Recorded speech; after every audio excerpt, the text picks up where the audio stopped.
Welcome back to another week of Instigating with Clarkey and Drury with our new friends at Conway Furniture on the east end of Listowel. For all your furniture needs, go see our friends at Conway. We're on Team Conway now, ladies and gentlemen. We're, of course, still supported by our great friends at Larry Hudson Chevrolet Buick GMC and the Listowel Squash Courts. Got a great show this week. There's so much to touch on. There's craziness going on in Columbus. The Blue Jays stink. And we're going to talk about some NFL later. But right now, huge event coming up in Listowel this weekend. The Listowel Cyclones are going to kick off their home opener on Saturday against the Stratford Warriors, celebrating 50 years of Cyclones hockey. And who better to have on than a Listowel Cyclones legend and a returnee to the Cyclones organization this year, our buddy Holdyn Lansink. Lanny, how are you, my friend? Exciting times. Hey, cheers, Ryan. Thanks for having me on, man. Doing well. So obviously, like I mentioned, 50 years of Cyclones hockey, man. It is an incredible accomplishment for a team like this. And I don't know if we're the smallest center in the GOJHL, certainly one of them if we're not. But the 50 years of love and passion that this community has shown the Cyclones, we're going to celebrate it on Saturday. Of course, the game will be on CKNX. And Lanny, you were a great player. Some would say the best. I would say the best Cyclone of all time. Did a lot of winning. And you spent the last couple of years on the bench with the Mitchell Hawks. You've returned home. You're going to be on the bench for the Cyclones this year. How special is that for you, man? Oh, it's super special. I'm incredibly grateful for the opportunity that these guys have provided me with. There's a ton of excitement around this town. Like you said, tons of buzz for this weekend. We go into Stratford for a big one on Friday night and then come home Saturday for the 50th anniversary, which is going to be super exciting to see a lot of familiar faces. So we were chatting, our buddy Steve Sabrin was chatting with Steve McNeven, and there's a lot going on Saturday. It's not just about puck drop at 7:30, which, again, you can tune into on CKNX and CKNX.ca. There's going to be stuff going on all afternoon, 4 o'clock. It's going to open up. There are alumni games at 4 and 5:30. There's going to be a bunch of team memorabilia and photos and jerseys up in the Blue Line Club starting at 4. It's going to be incredible. I mentioned alumni games. I got to ask. You putting the skates on, man? You going to play? Yeah. We'll see. There's apparently the older alumni are playing in the first game, so I might go for a spin with those boys, get ready for the game Saturday night. But yeah, no, I'm looking forward to seeing all those guys. Definitely pop my head in the room for that second game and see the younger guys as well. But yeah, no, I think everyone's just super pumped to see all the volunteers. One thing that remains true in this town, doesn't matter if the team's winning or losing, it's the community support and the billets and, you know, all the memories and stories that come with every year. So I'm super pumped. We've talked to you a lot, you know, over the years about obviously the great run of winning that your group went on, of course, under Jason Brooks, Jesse Cole, who, of course, you're going to serve under him as assistant coach now as he takes on head coaching duties full time. That's going to be his focus this year. And Trent McClellan is going to step permanently into the GM role. And, you know, I had a really lengthy chat with Trent for our season preview article. And he thinks that, you know, kind of splitting the roles up and allowing Jesse to just excel as a coach, which he's great at, and for Trent to handle player personnel is going to be a real benefit to the team this year. As you step into the fold and come in as a coach now, you know, what are your feelings on how camp's gone so far and the team that you guys have? Because it's a pretty competitive looking roster this year, Holdyn. Yeah, I mean, last year Luke helped out a little bit, but Luke was a head coach.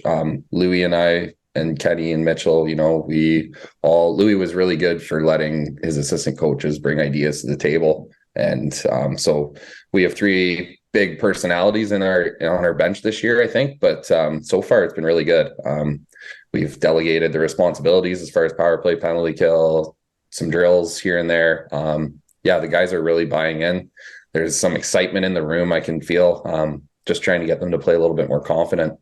It's a special group, but all the talk and excitement is just words, right? They have to go out and prove it this weekend and every week. Practice has been sharp. Last night was really, really good.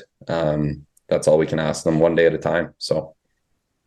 Dude, you played with a lot of great players. You were a great player yourself. I mean, those Cyclones teams you were on were so deep.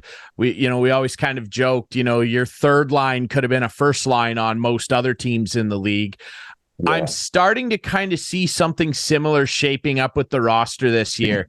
I think you guys have a really deep offensive core here.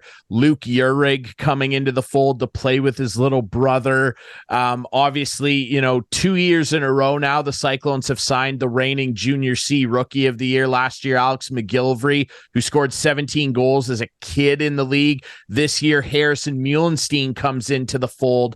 What have you seen out of those two young guys? Because they play a position similar to where you played, and I think they both kind of have similar skill sets to the way you used to play, and Herf and all those great legends of Cyclones lore. What are you seeing out of those two guys? Because they're going to be key pieces for you, Holdyn. Yeah, massive pieces. Gilly's really taken a big step. I just watched the Sykes a little bit last year, but I can see the confidence in his game to start camp. Muley will be a big piece. He's going to figure out how Junior B works, and he'll get his feet going. Szymanowski's another really kid that we're high on. He's been really good in camp so far, and I think he's going to have a special year too.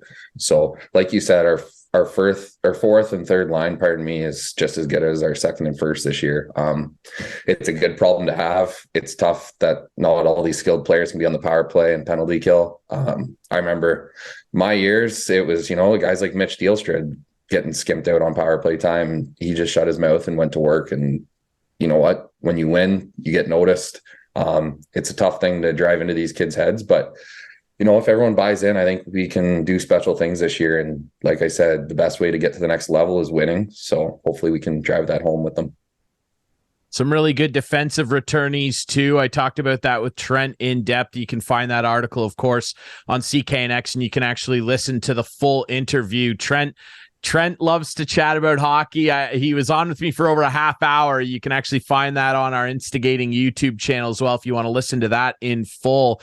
Obviously, a big headline move as well in net, and Dixon Grimes coming back into the fold, a guy you're, of course, very familiar with, and Cyclones fans are familiar with, and he's come back from a CHL journey that he earned, and I loved seeing him in Guelph and having that opportunity to go out into the queue and have a great experience.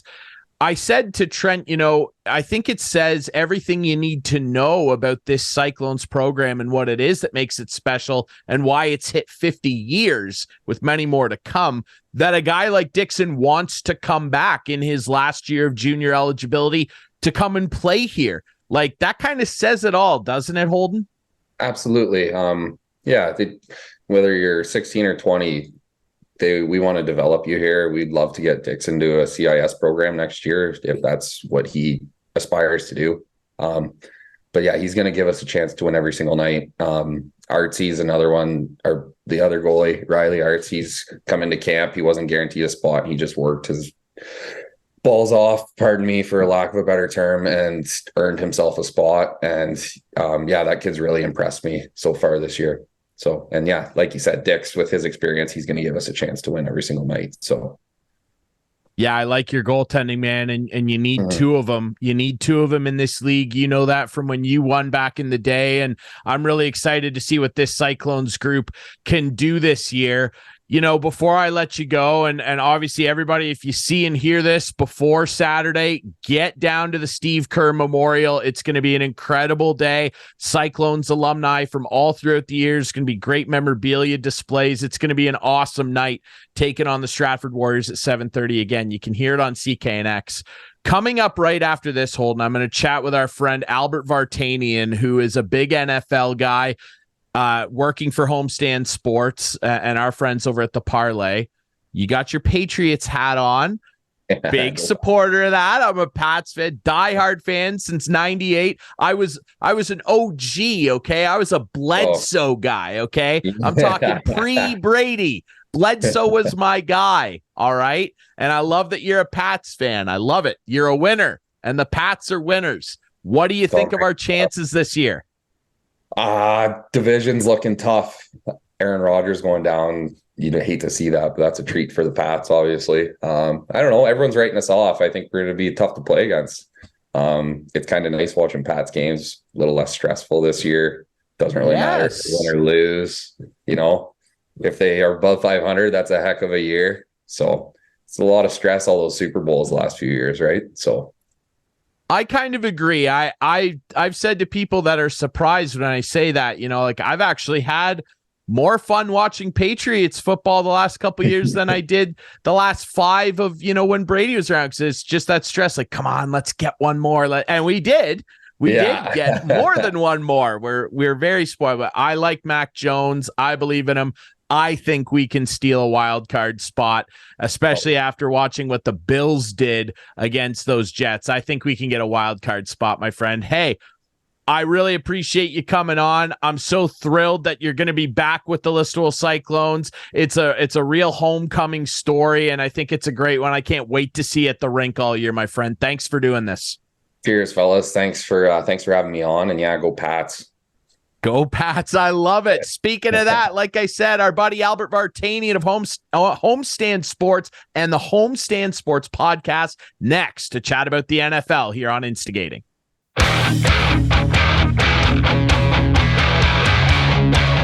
Welcome back to Instigating with Clarkey and Drury, brought to you by our friends at Conway Furniture, Larry Hudson, Chevrolet Buick GMC here in Listowel, and of course the Listowel Squash Courts. Ryan Drury back here to welcome on a very special guest, a guy that I have history with, 2 alumnus of the Fight Network. Very excited to welcome on my friend from the Parlay and Homestand Sports, Albert Vartanian. Albert, how are you, man? I'm good. Thanks for having me on, man. It's been a long time, but it's nice to reconnect. It's been a minute. Yeah. We're talking near a decade here, but look at us. Here we are to chat some NFL Look at football. us. Hey, who would have thought? Hey, Ryan, look at us. Look at us. It's fun, man. And hey, look at some of these football teams where, we wanted to try and get you on before the season started. We've got you on, and it's almost better that we've got you on after week 1, because we all know Overreaction Monday. It should be a national holiday, I feel like. Man, there's some overreactions going on and some gnarly storylines too. I want to start by talking about that Thursday nighter. And there's been a lot of hype this offseason about 2 teams, I think, where people are saying, man, these teams could really make playoff pushes. And that was the New York Jets, who we'll touch on in a minute, and the Detroit Lions. And look at those Lions. Despite some, mistake-ridden football in Kansas City, they go in there and knock off the Super Bowl champs. After seeing that performance, Albert, are you buying the Lions? I'm on the fence still. I never bought into the Lions. I think they can make a wild card. But based on what I saw against Kansas City, listen, their defense looks good. Offense looks electric, or can be electric. But I feel like the Kansas City Chiefs gave that game away, specifically Kadarius Toney. You drop passes like that, that's a big problem. There's only so much Mahomes can possibly do with no Kelsey on the field. But listen, you play the team in front of you, and whatever happens, and they picked up the win. Can the Lions go on a run now and make a push for the division? I think so, but I'm not completely sold in the Lions that they can, win a Super Bowl. But can they make a wild card and make a serious push for the division? Absolutely. That division is maybe the most interesting one to watch for me this year, because there's so many unknowns. I think a lot of people would point and say the Vikings are the most dangerous team, but that's more on the offensive side of the ball, and you still don't really know what you're going to get at old cousin Kirk. You don't know what you're going to get with him, and he threw a couple bad picks. But defensively, the Vikings can't stop a nosebleed. Then you got the Lions, who are kind of on the rise and can play good defense, but can Goff be consistent enough? You get the Packers with no Aaron Rodgers, and Jordan Love looking electric in his first game as the starter. And then you got the Bears, who, what can we say about the Bears? They're the Bears. It's such a weird division, and I don't know. It's such a coin flip to me. I guess I like the Packers more than I did 2 weeks ago, but I think the Lions could make a push at that division. That's why I'm saying they can make a push because it's so up in the air. If you were to power rank that division right now, probably have the Lions just up, just above the Green Bay Packers, then the Vikings and the Bears. You can't trust the Vikings, especially I think they're in prime time this week on Thursday. Can't trust Kirk Cousins in prime time. The team does not look great. The Bears, I had high expectations for the Bears, specifically Justin Fields, because, they got DJ Moore now. He can still throw. He can still run. He's got all the attributes to be a really good quarterback. And I still think that, but the defense isn't great. The offense isn't great. The play calling isn't great. Minnesota is going to get to probably 10 wins. Can the Bears get there? I don't think so. Can the Lions? Probably. Can the Packers? Based on what we saw from Jordan Love, yes. So I think it's wide open, but 1 and 2 has to be the Lions and the Packers right now. I agree. The thing with the Pack is they can play defense, and if Love can play at 80% of what we saw in week 1, they have an outside shot where a lot of people didn't give them that credit after Mr. Rodgers left. And let's touch on that. I mean, it's the biggest story in North American sports right now. Oh my God, Albert. Can you imagine a more gutting, horrific, ground zero bad situation than what we saw happen to poor Aaron Rodgers on Monday night? Man, I feel for Jets fans. If you're trying to rank most tortured franchises in North America, they might have to be at the top of the list. I was watching that game at the bar, and I was hyped. When I saw the crowd, it's 9/11. They're going to do a ceremony. The guy grabs the American flag. They turn off the lights. He's running down the field like he's Hulk Hogan at WrestleMania. I'm like, this is legit. I'm hyped for it. It was the biggest storyline, like you said, coming into this season.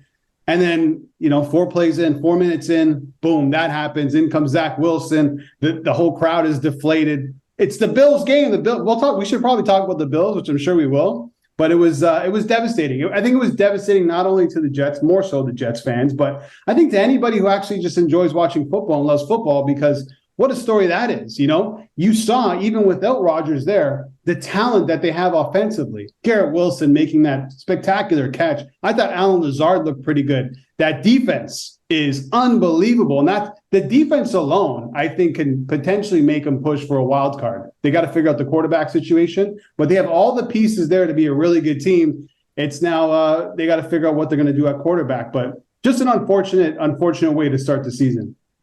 Yeah, it's really tough. And we all wanted to see what Rodgers could do changing. Could he do the Brady thing? Could he go to a different team and lift them to the promised land? And 4 snaps in, we have our answer. It's really unfortunate. I would equate it to watching my guy Tom Brady get hurt on the first play in 2008. When, remember, Matt Castle had to take over. Brady's knee was gone, the only injury he ever really suffered, and he was out for the year. It's just such a gutting feeling when you have those hopes and it all goes away in one play, Albert. A lot of phone calls want to be made to Tom Brady. Fans are calling, Brady, come play for the New York Jets. Apparently, I'll be sick. Those rumors have been shot down. I never thought it was going to happen. Listen, would he want to come back? Would he be intrigued? Absolutely. How could he not be? But, you're playing in the same division as the Patriots. Does he really want to play against the Patriots? He was just there. He was trying to get the crowd going at halftime. Couldn't do it with the Pats. But I just wonder what they're going to do. I know Salah's saying Zach Wilson's our guy.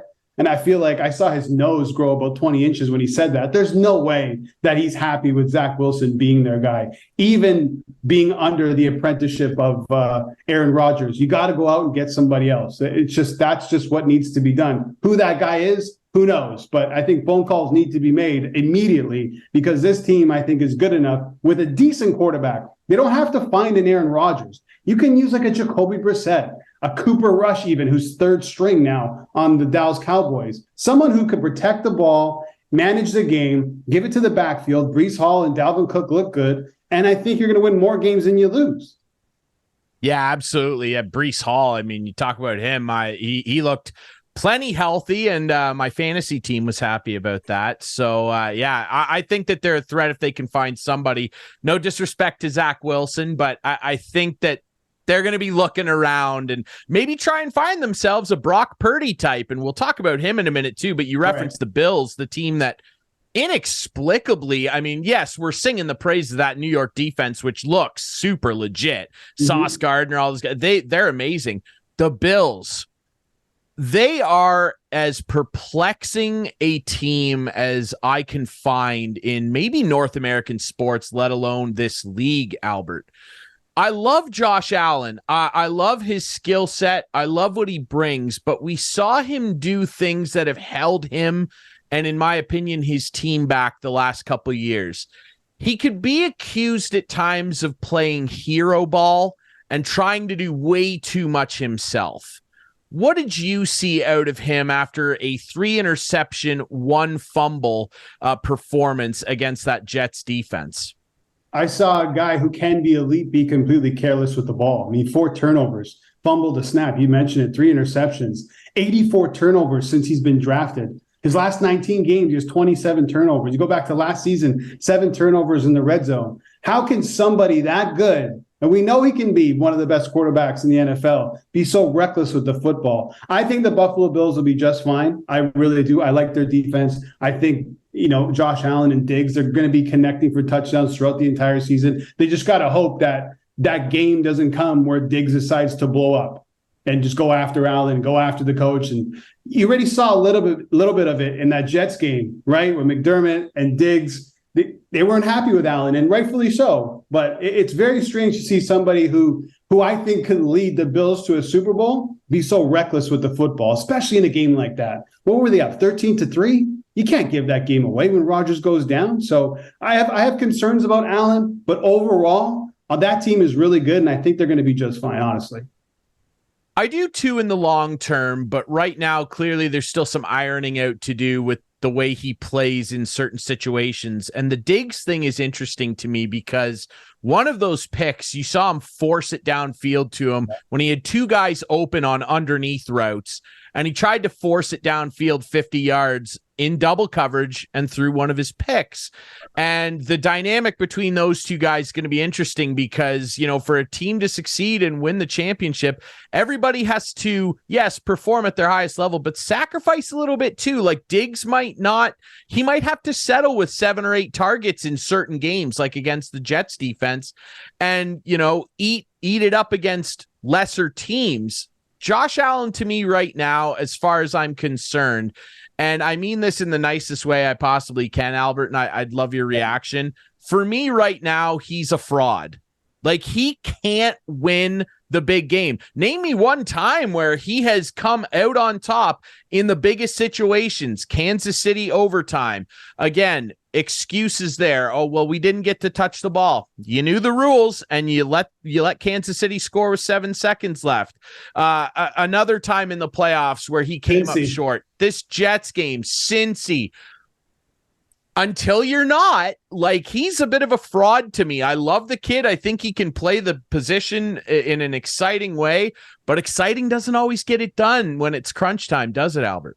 No, it's so strange. Like, the talent is there. Like, he's got the size, he's got everything, but he just, a lot of people have been talking about his football IQ. Maybe it's just that's one of the things that he lacks. And unfortunately, what makes an elite quarterback and some of the best quarterbacks ever play in the NFL, I would say football IQ is probably at the top of the list, and he just doesn't have that at the moment. And, you want to talk about the clutch gene. I know that's so cliche. Maybe he doesn't have it. I mean, like you said, you are what you are. We see what we see. And as of right now, Josh Allen isn't that guy. Well, we're seeing what we see with Brock Purdy, who people continue to disrespectfully call Mr. Irrelevant. This guy's as relevant as it gets. I mean, there were questions after the Tommy John situation last year. So gutting to lose him in the way they did going into the playoffs. And then he comes in this year after reportedly having a bit of a bad camp. Like, there were reports out of San Francisco that he looked off, wasn't connecting well with his offense. I didn't see any evidence of that in Pittsburgh. And for that kid to go into Steelers Nation in front of that fan base and put up the performance that he did. No, he didn't do anything spectacular, but he was rock solid, did not turn the ball over. This kid's the real deal, Albert. I think so too. And listen, he's got the weapons to help him too. I mean, that 49ers team, I power ranked after week 1, they're at the top of the list. On defense, you got Nick Bosa. You have CMC, who looked spectacular. Ayuk looked great. You got Deebo Samuel. And then you got Brock Purdy, who's really comfortable with the ball. He protects the ball. He can make the easy pass. He can run a little bit too. He's never lost in the regular season. I mean, he's everything you can possibly want from a quarterback. And I was so skeptical for so long because I'm like, he's Mr. Irrelevant. How can the 49ers be right and everybody else in the NFL be wrong about this guy? But listen, sometimes you get lucky. And that's what happened with the 49ers, to the point where like they even felt so comfortable that they didn't want to deal with that Trey Lance experience. We got Brock Purdy. We're going to back him. We don't care about his elbow. We believe in him. We're going to send Trey Lance to the Cowboys, and we're going to just be the team that we want to be. As of right now, sitting today, the 49ers by far are the best team in football, and that's not just because of those other weapons. It's because of him. Dude, you talk about the luck with them, too, when they traded up to get Trey Lance and lost out on picking guys like Jalen Waddle, who, of course, we run down the weapons. They don't really need him. But, talk about luck turning around. He doesn't turn out. Injury problems, yes. But then they have this kid fall into their lap. It all ends up working out for Mr. Shanahan. But Trey Lance, you bring him up. What an odd way to start a career. Like, what do you see for this guy over in Dallas now? Like, do you foresee him ever being able to recover enough to become a starter for somebody? Well, I'm assuming that's what Jerry Jones believes in. Why else would he bring him there? He wants to put a bit of pressure on Dak Prescott. You obviously, Jerry Jones doesn't have a lot of time left. I think, being, running that Dallas organization, Dak Prescott has shown that he's not the guy. We talk about Josh Allen. I think Prescott is right in the same category as Josh Allen. So I think someone believes in him, and that's Jerry Jones. Can he become an elite quarterback, or at least a number one guy in the NFL? I really don't have the answer to that question. We really haven't seen enough of him. He had that injury last season. You're waiting for something to really stand out from his performances, and I've seen nothing so far. But like I said, Jones believes in him, I think, unless he's just putting pressure on Dak Prescott. So I think it's a wait and see with Trey Lance. Absolutely. Well, it's sort of a wait and see as well, just in terms of health, with a guy who popped off in week one and probably silenced some doubters. And that was Tua Tagovailoa going off. He threw the fourth most yards ever on opening day, 466, 215 of those to Tyreek, who remains the most electric receiver in the league.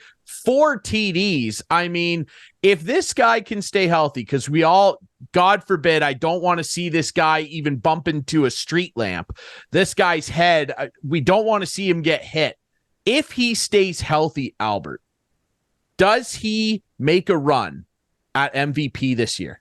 100%. Yeah, he's definitely in the conversation right now. Listen, coming out of that Monday night game between the Jets and the Bills, I would say the biggest winners that night were probably the Miami Dolphins, because you got to see the Jets, good team, yes, they just lost Aaron Rodgers. They're going to be in trouble. You look at the Bills. Are you really worried about the Bills after that performance if you're Miami? Probably not. The Patriots, they look okay. Are they going to make a run for that division? Sorry, Ryan, but they're not. I love the Patriots. No. I had +4. I got screwed. That 2-point conversion should have counted, but that's a whole other conversation. I know.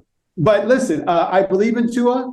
That the health thing is definitely an issue. He didn't get touched in that first game. If that O-line can protect him and he can be a bit smarter with the ball and not get crushed, they're going to have a great chance. Listen, he's throwing to Tyreek Hill in double and triple coverage and finding him the ball. Tyreek Hill says he wants to go for 2,000. After that performance, no one's going to doubt that he can do that. Then you have Jalen Waddle there whenever you want to go to somebody else. I think the Dolphins have everything possible to win that division. Super Bowl, maybe. I'm going to go division. And Tua, listen, that jiu-jitsu and judo, it seems to be paying off, at least after 1 week. So I have to believe in him. And I think behind Mahomes, I'd probably go Tua MVP.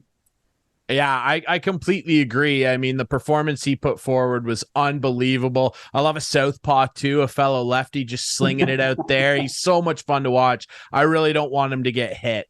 My Patriots, I want to ask you, after watching Mac, last year was frustrating. It was frustrating. There were 15 different people calling offensive plays. It was a mess. Matt Patricia out there, the pencil in the air. He just couldn't get it right. Bill O'Brien comes back, one of the best offensive coordinators of all time, and it seemed like he had, instant chemistry. Mac looked really, really good. That defense is still really, really good, led by Matt Judon. Can my Pats sneak into the wild card? What kind of percentage? Give me a percentage here.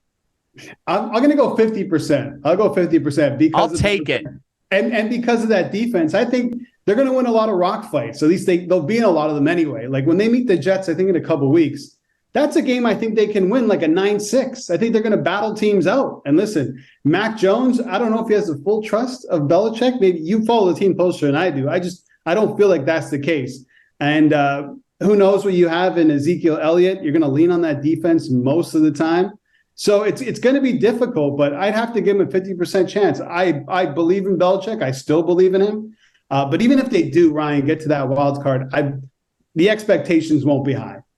No, I agree. I think they trust Mac just given that he had a great rookie season. He had one of the best rookie seasons ever. And through his first 2 years, he actually has the second highest completion percentage in NFL history, which is impressive.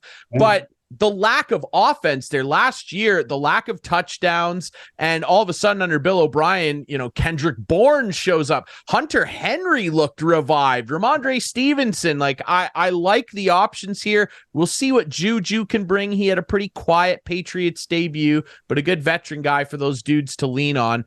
I want to ask you, sitting here after week 1, and it's always a bit of a ridiculous question, but we're NFL prognosticators. We got to ask, who's in the Super Bowl? I like Niners, Dolphins. I like Niners, Dolphins, and I think the Niners can win it this year. I'll go Niners. I'll meet you with the Niners. God, the other side. I really like the Jets. I can't believe I'm even saying that, but obviously that's not the case anymore. I like that. I would have said Bengals pre-week 1, Ryan, but after that 3-point performance, I can't say the Bengals.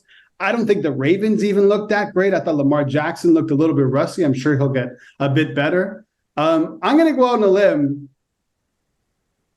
I'm going to say the Jacksonville Jaguars. As crazy as that. I like it. I'm going to go with the Jaguars. That. They could win the division. They're going to get that bye. I love Trevor Lawrence.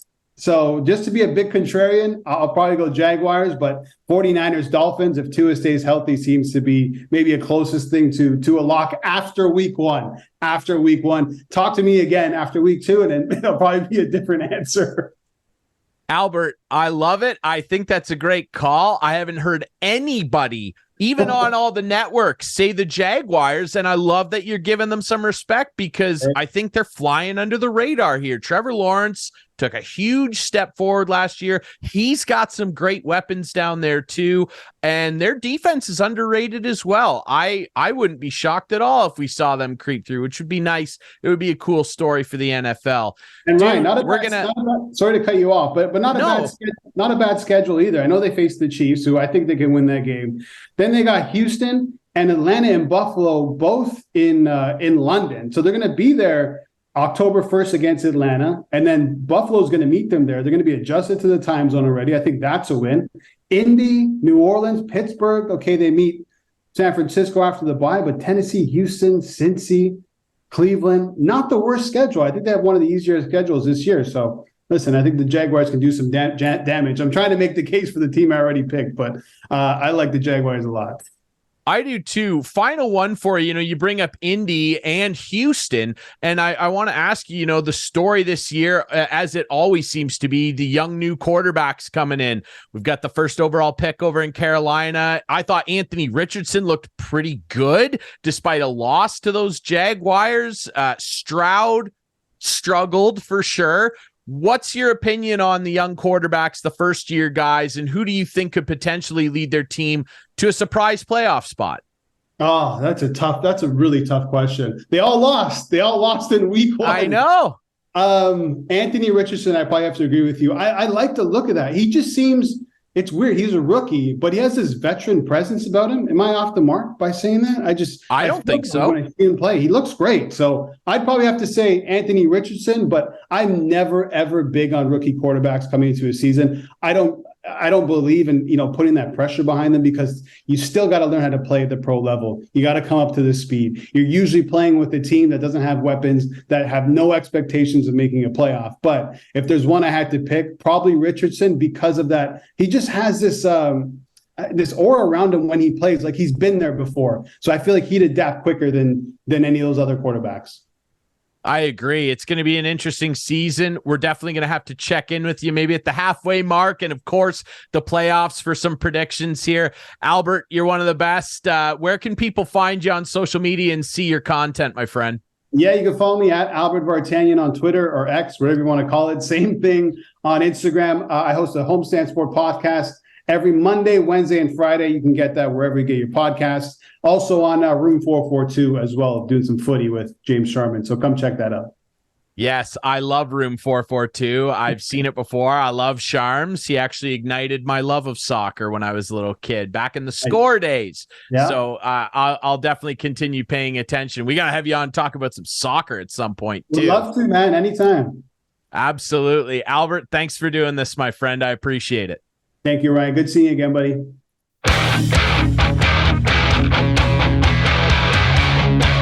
Back to wrap things up on a very exciting edition here of Instigating with Clarkey and Drury. Look who it is. It's Clarkey. There he is. Dude, I have never had this much trouble with computer. And Just let me carry the mail. I'm sorry that I had to, lean on you today.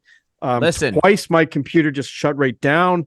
And we don't it's care. Unfortunate, but look at this. Look at this swag we got. Conway That's Furniture. What we care about. We are so good. And now we have a new segment. Yes. To talk about. And you, I won't do this to you because it's technical issues, but you could have been my couch potato of the week, brought to you by our friends at Conway Furniture, East End of Listowel, Highway 86. They are super easy to find. Hold on here. Okay, I'm not done talking about our great friends over at Conway. You got to go see Mitch and our friends, the great staff over at Conway. Monday through Saturday, they are open. And man, you want to talk about upgrading? You want to make your home look fresh like Clarkey and I look right now? Hey? You go see our friends over at Conway Furniture. And you know what one of the best parts about our friends over there is? The prices you see in there, they include HST and delivery. They'll deliver it, and what you see is what you get. No fooling around with our friends over at Conway. And our new segment, Couch Potato of the Week. Yes. Okay? Now. Let's explain what this, because I think we might have differing opinions about what the couch potato might ultimately be, and I think that's okay. Yes, we can define it differently, if you will, but my understanding has always been that it was going to be picking someone from the sports world that had a bit of a lazy performance and could have put forth a bit of a better effort. See, I'm thinking more along the lines of a guy who will be sitting on his couch. The couch potato. It doesn't matter how we got there, Ryan. It doesn't matter how we got there. I don't like where you're going. Well, we had this conversation earlier this week. Go ahead. Take us through your inaugural pick for Couch Potato of the Week. Okay, so as I mentioned, we did have a conversation earlier this week about the Couch Potato of the Week. I'm going to reprimand you for this. And if Adam could roll in the viz here. We saw something happen earlier this week. That was very unfortunate, but I'm not going to use it because you talked me out of using Aaron Rodgers. Aaron went down. Very unfortunate that he is now out. He may be out for the rest of the season. He is out for the rest of the season. Of his career's in jeopardy. I'm sure you talked about it earlier. This. So we won't use this, but it was close. It's gutless you even rolled this, Clarkey. You are so gutless. It was close. Anyway. My real couch potato of the week is a guy who we're both familiar with. And he's going to be sitting back on his couch and enjoying the rest of the regular season in baseball, gearing up for the playoffs. Because this Canadian general manager has just won another division title. And Alex Anthopoulos is going to the playoffs again. Since 2015, he's gone to the playoffs. And while we look at Alex Anthopoulos, who's going to be sitting on his couch watching the rest of the regular season and then get geared up for the playoffs. Our buddy Ross Atkins here with the Blue Jays hasn't won a playoff game since he came 8 years. Hasn't won a game. But look at those Braves. Like, how could this team let a guy go like Anthopoulos? I don't understand it. It's such, I don't understand it. But Alex is my couch potato because he's earned it. He's earned to sit back in his couch and enjoy the rest of the regular season. And we'll go from there. Okay, so I like this is a difference of mentality here, and that's a good thing. It brings some flavor to the segment. And sometimes I might go for the lazy guy. I might. Right. This week, you're taking a positive approach to the couch potato. And because I didn't take Aaron Rodgers. I didn't take him.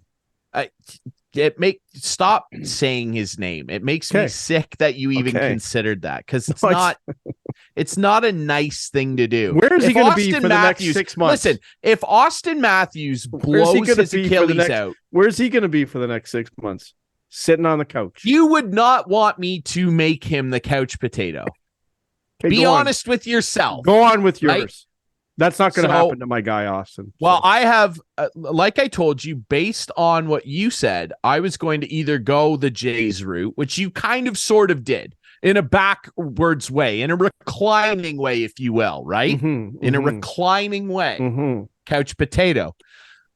I need to offer some context to your couch potato, because Alex Anthopoulos just won his 6th straight division title with those aforementioned Braves. Let me say that again. 6th straight division title. Yeah. They are absolutely the favorite to win the World Series. Right? Yes. Before he left, before he got fired. They've already won a World Series there. He signed Ronald Acuna Jr. to arguably the most team-friendly deal in North American sports. He is 4 home runs as we record this show right now. This is Thursday, September 14th. He is 4 home runs away from becoming the first ever 40-40 player in MLB history. 40 home runs, 40 stolen bags. He's already the first 30-30 guy. 10 years, $100 million. Ronald Acuna Jr. makes $10 million.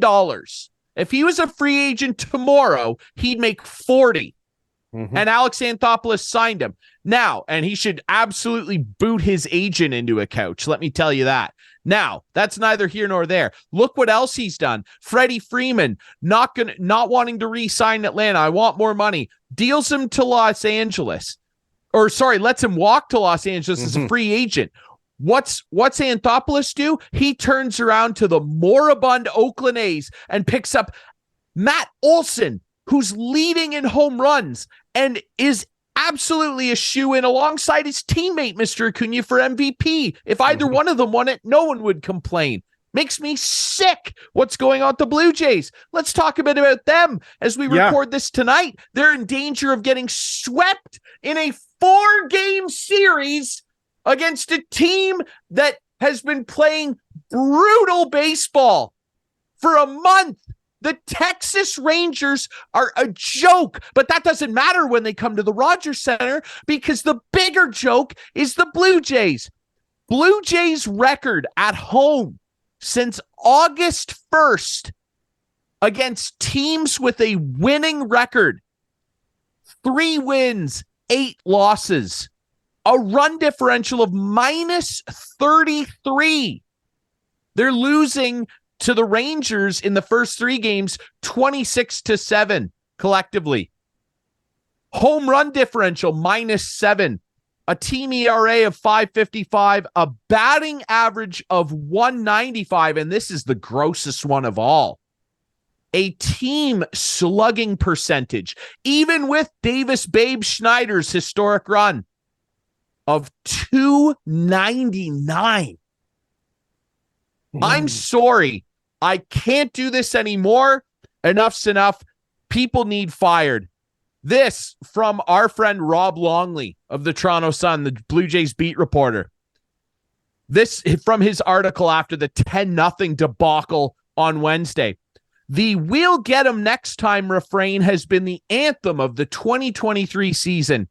It's getting more off key by the day, especially after losing by a total of 26-7 through the first 3 of a 4-game series. Baseball is tough, manager John Schneider said.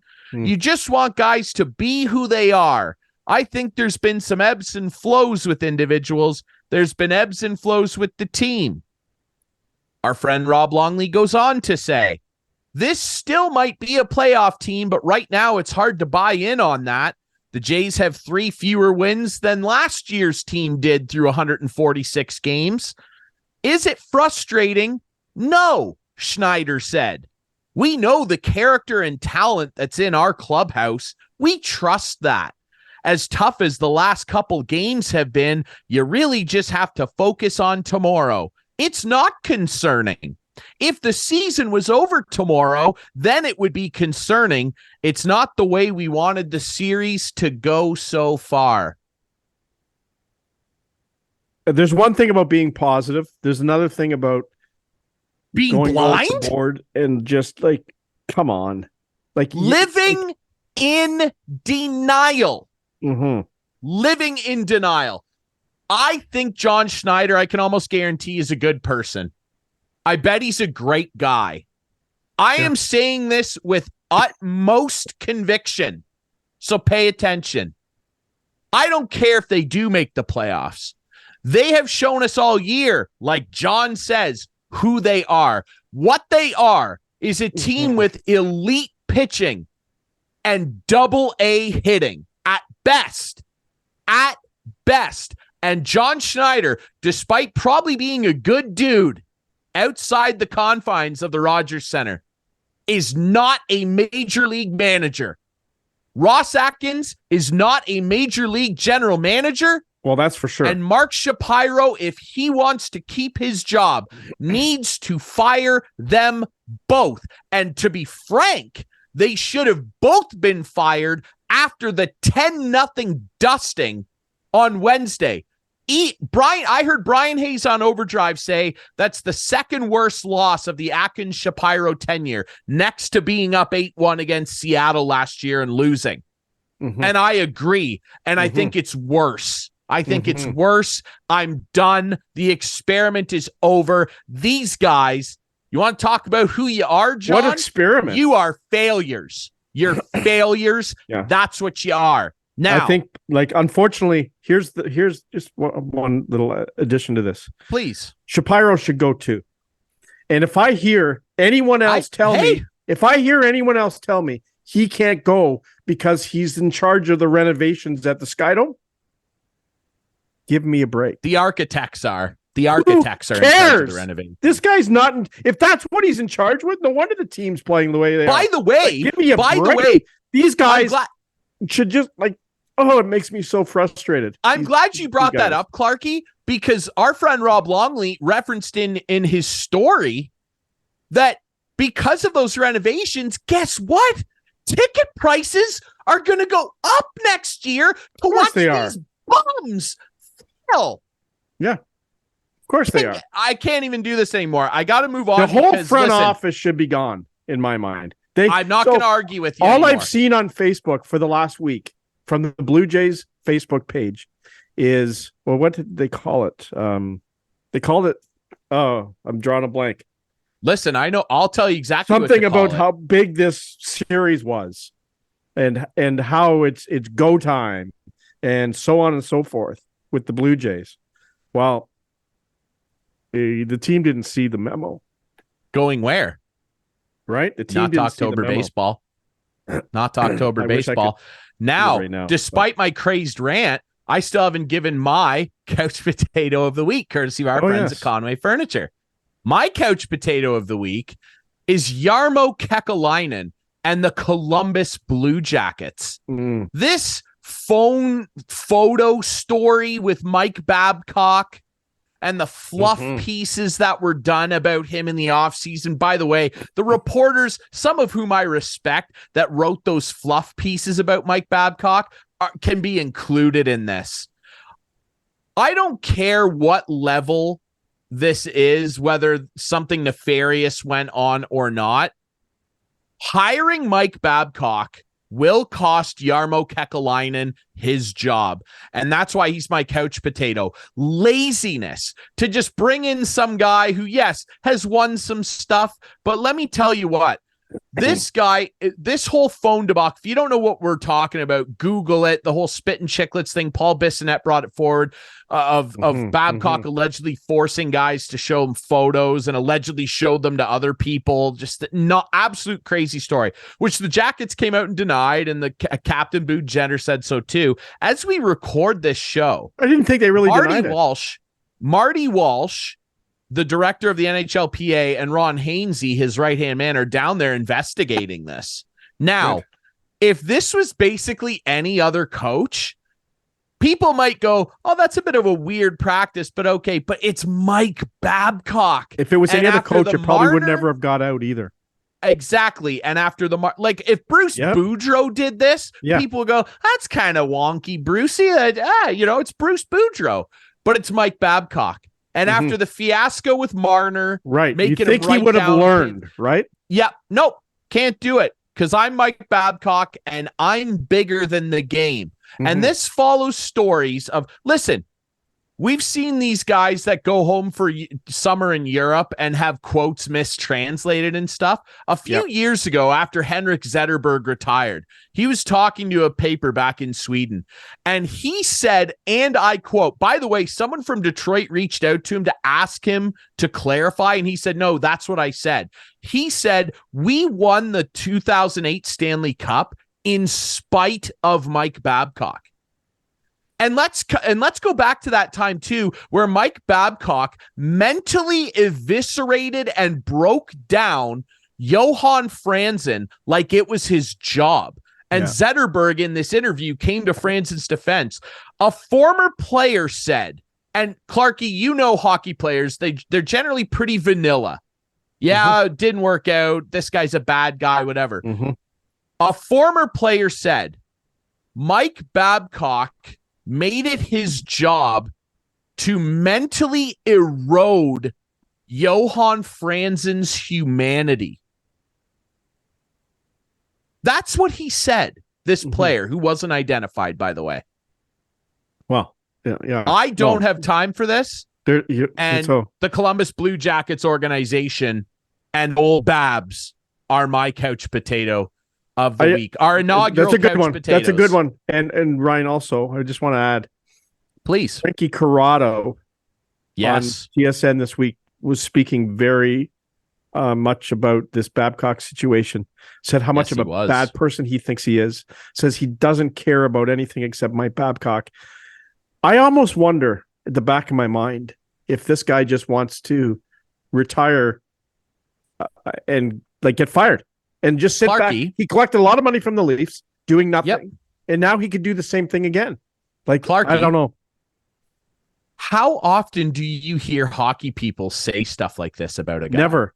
No, this guy's a bad person from everything that we see in here. Bad dude. Even the ushers in Detroit said it when he left. There was a story where when good luck to the Blue Jackets. Good luck. Yeah, good luck, there was Johnny a story quickly when he was in Detroit where a player on the opposing team who was a career minor leaguer, he was about 28, 29 years old, got called up to play in his first NHL game. And he was in the hallway in Detroit looking out at the ice, getting his equipment ready. And Babcock walked up to him and said, pretty cool, right? And the player was like, yeah, it's great. It's a dream come true to play in the NHL. And Babcock said to him, well, don't get used to it because this is the last game you're ever going to play. He said Jason Spezza in his return to Ottawa. Mike Modano? Yeah. Mike Modano could have hit 1,500 games. The guy's a grease bag. You know who isn't? And you know what? I took the negative approach. With the couch potato. But you know what? Being a couch potato is not a bad thing when you visit our friends at Conway Furniture at the east end of Listowel on Highway 86. It's NFL season. You know what I'm going to be doing on Sunday? Riding the couch. And look, you need a new couch, okay? You need a new couch. Look at it. There's chip crumbs in there. Hey, there's old coins from 1945. What about a lazy boy? They got. If you're not a couch guy right now, real leather, $13.99 all in. And also one for Granny. They have one $8.99. Little smaller, but a little smaller one, $8.99. Fabric and recliner. That includes a fabric HST recliner. and delivery. Yeah, $8.99 all in. That's right. Granny can watch the game with her feet up. There you go. Absolutely. And you can do the same with our friends at Conway Furniture. We love having them on board here on Instigating. Speaking of people we love. And you know what, too, though? The Leafs. The Leafs are about to start another season. This is the next season that we're always talking about. There's always next season, next year. This is the one. I'm quite convinced that next year at this time, my Argo ring will be a Leaf ring, and we'll have a Stanley Cup ring. And we're going to take my new little car that we won't talk about right now, but to the parade on Yonge Street. We're going to try to get in the parade somehow. But listen. Speaking of cars, yes, we have some Tell us. X's. They're rolling in. Where can you get them? 2024s at Larry Hudson's, 1000 Wallace Avenue in Listowel. And hot deals. They are such a nice car, Ryan. They're all refreshed for 2024, and they are really rolling. And you know what? The cool thing is lots of neat colors as well. You see the blue one there, but lots of neat colors this year. A crimson one. And anyway, it's all available. I'm sorry, I'm struggling. I got I can't call it a summer cold. Well, let me take you over the line. So you can take us over the line, please, because I'm struggling. Let me take you over the line. I'm struggling. Our friends at Larry Hudson's, and we know this, the deals are hot at Larry Hudson's. That's right. We know this. Hudson's has it. And even though it's fall, it's autumn time, ladies and gentlemen. Yeah. The deals are hot at Larry Hudson's. Go see them, our friends down there.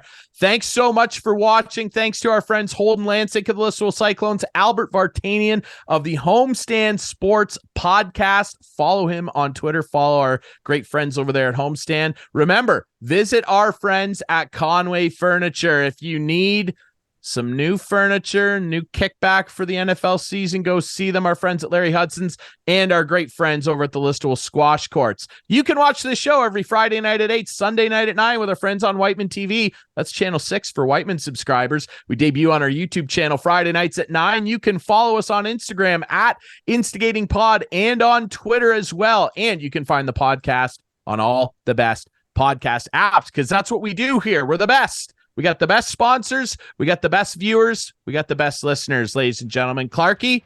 Yes. Good one. Couch potatoes. Let's do it. All right. We'll be back next week with more. Go Jays, go. Take TFC with you.